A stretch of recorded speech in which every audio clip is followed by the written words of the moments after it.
शेतजमिनीच्या वादातून पुतण्याने सख्ख्या काकूला ट्रॅक्टर खाली चिरडून केले ठार।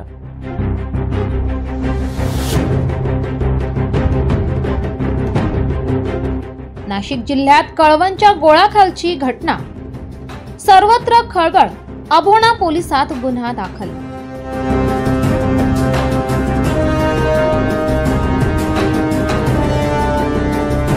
नाशिक जिल्ह्यात कळवण तालुक्यातील अभोणा पोलीस ठाणे हद्दीत गोळाखाल या आदिवासी पाड्यात शेत जमीन वाटपाच्या वादातून झालेल्या भांडणात एका पुतण्याने सख्ख्या काकूला ट्रॅक्टर खाली चिरडून ठार केल्याने खळबळ माजली आहे।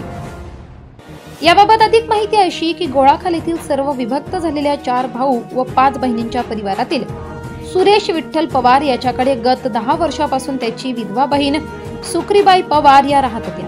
त्यामुळे त्यांच्या वाटणीची 2 एकर जमीन सुरेश कसत होता, परंतु 1 वर्षापूर्वी सुक्रीबाईचे निधन झाल्याने तिच्या वाटणीची जमीन 4 भावांमध्ये समसमान वाटप व्हावी यासाठी वाद सुरू होते।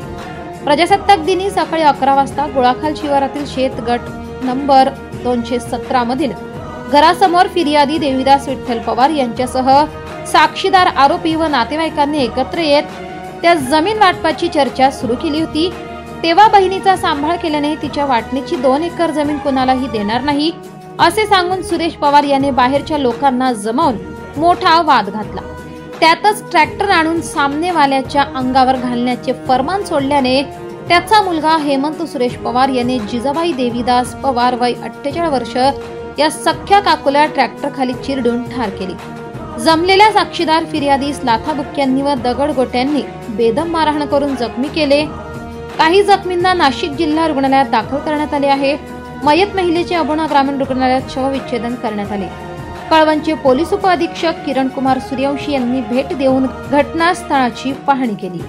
अभोणा पोलीस ठाण्यात सुरेश विठ्ठल पवार, हेमंत सुरेश पवार, नंदू सुरेश पवार, विठाबाई सुरेश पवार, सोनाली हेमंत पवार यांच्या विरोधात भादवी कलम 103(1), 109, 118(1), 49, 189(2), 191(2), 191(3), 390 अन्वये गुन्हा दाखल करण्यात आला आहे। पुढील अधिक तपास सहाय्यक पोलीस निरीक्षक यशवंत शिंदे यांच्या मार्गदर्शनाखाली सुरू आहे।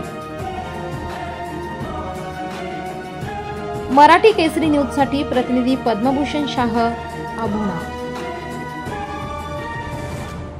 दिवसभरातील ताज्या घडामोडी बघण्यासाठी आजच मराठी केसरी न्यूजला लाईक, शेअर आणि सबस्क्राईब करा।